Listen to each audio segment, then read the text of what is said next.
3D Render and Beyond to a video on how to use Multilight with V-Ray for Cinema 4D and Photoshop. It is something I don't use frequently because with my lighting techniques, I don't need to tune up lighting much. It is something quite used with other render engines, therefore I thought it would be useful to see how it works with V-Ray for Cinema 4D. This is a scene we created and that can be purchased in our online store at 3dtutorialandbeyond.com. You will find the link in the show notes if you're interested. This image, as you can see, has already been rendered. In our scene, you will find a specific setup for Multilight. It can be uploaded from here. As you can see, there are several ones, but the one we are using right now is this one. You will see several light channels, and for everyone there will be groups of lights.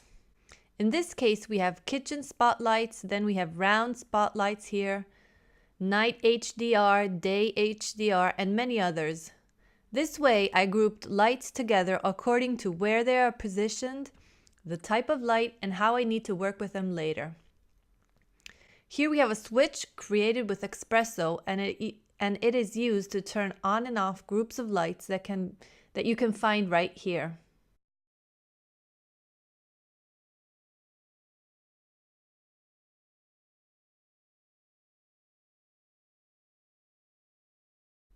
Once you have created new light channels from here, choose Light Select. You have to then choose the type Full so that you don't have only illumination but also the effect that the light has on reflections, GI, and other things.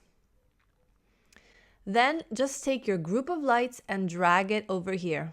As you can see, I have already done it with all our lights.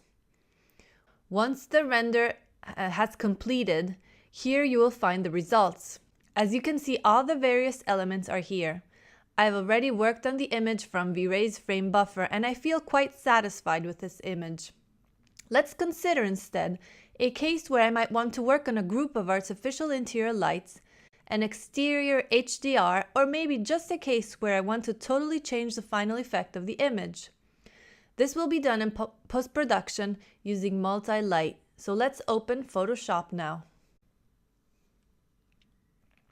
Just a quick reminder that the best way to save all the elements of your Multilights is to save the file in V-Ray image file.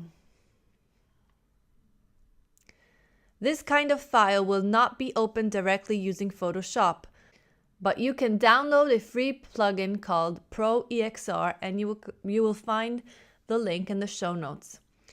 This plugin is available for both Windows and Mac for Photoshop, After Effects, and other software.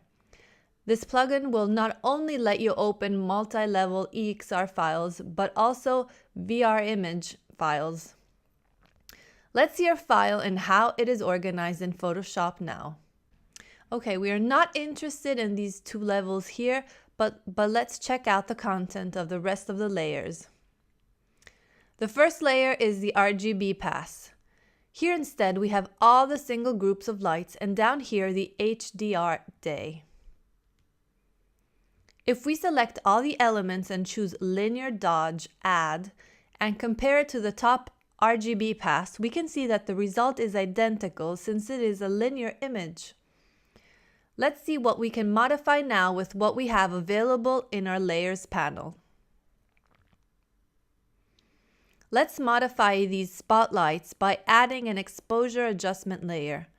Link it to the layer we want to work on, and then let's modify the intensity of the light. So this is already a first way you can modify your lights and as a consequence the mood of your image. Let's see now what happens if we want to pass from a daylight image to a night image. Turn off the HDR day layer. This way we will only have artificial lights turned on. The image is very dark as we used the daylight exposure but turned off the daylight. We need to create a new exposure adjustment layer and an increased exposure in order to make it similar to a night image with artificial lighting. We are missing now a background since we turned off our HDR day layer. As you can see, if you turn it back on after we added our exposure layer, it will create a really burnt out image. What we can do is to add an exposure layer above our HDR day layer, turn the exposure value down. Always link the adjustment layer to the layer below. Then let's turn exposure down and some more until it becomes a lot darker. As many of you might know, very often a night sky can create a blue effect inside here in the image. We can do this very easily by adding a photo filter, link it to the image below, and then choose the cooling filter. Increase the value and then go back to the exposure layer and play around with the exposure to see what is the effect that we prefer for our final image.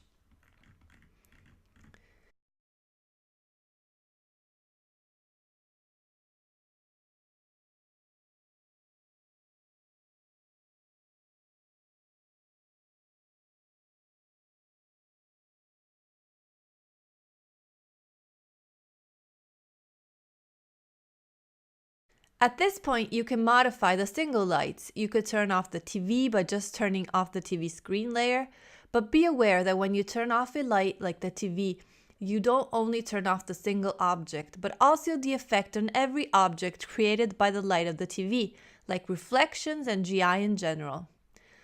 So this was a technique to pass from a daylight render to a night view with only one render and without the need to render a new image. Let's try something different now. By turning off all artificial lighting, let's give a warmer effect to our sky, just like a sunset. Let's add an exposure layer and a photo filter. Warming filter is fine and you can increase the density. Then increase the exposure slightly and keep playing around with these two values until you find the desired effect. Once you have found the right balance, copy and paste the visible layers. If you want, you can convert it to smart filters in order to have a non-destructive image. Then you can work on it with Camera Raw filter. This workflow we have seen was based on the use of Photoshop, but you can achieve similar results using Affinity Photo or any other similar software. Once you are in Camera Raw, you can try out several adjustments according to what you would like to obtain. So this is it for our Multilight video using V-Ray for Cinema 4D and Photoshop. Thank you very much for following us and let us know if you have any questions.